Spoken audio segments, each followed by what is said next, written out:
More now on that story of a mother from Alabama in the United States with a rare double womb who's given birth to 2 babies in 2 days.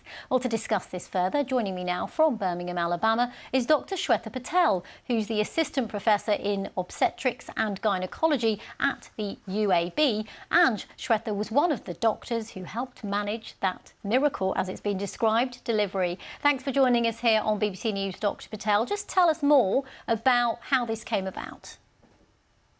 Thank you for having me. Kelsey was coming in for her first new OB visit, and we knew that she had a condition with a double uterus. And that's when we found out that not only was she pregnant in one uterus, but she was also pregnant in the other uterus. And that must be incredibly rare. Oh, yes, it's very, very rare.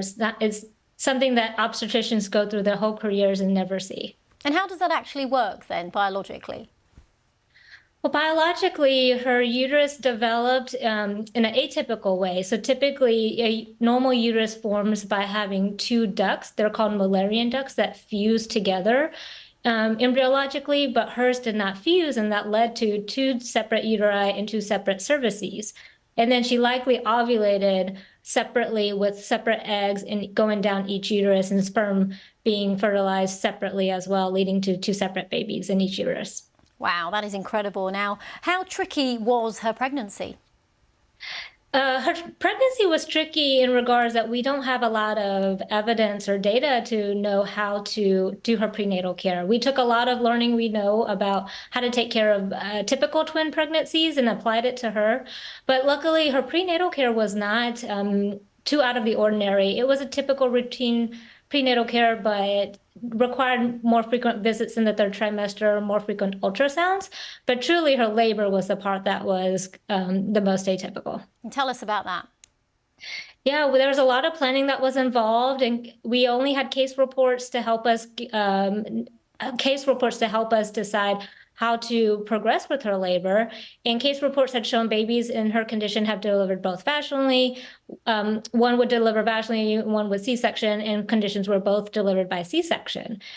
Since Kelsey had prior vaginal delivery, she was very motivated to have a vaginal delivery, and her babies were positioned in a way that she could try for a vaginal delivery.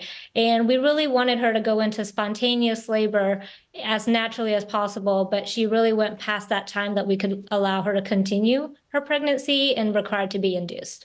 So that's what happened, but they didn't come out at the same time or on the same day. So you now have twins who don't have the same birthday.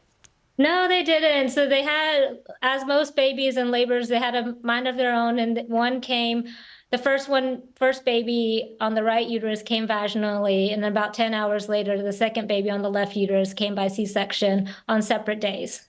Oh, let me ask you if the babies have names and how Mum's doing. Yeah, Mom's doing great and both babies are doing well. Baby A, the one on the right uterus that came vaginally, is named Roxy.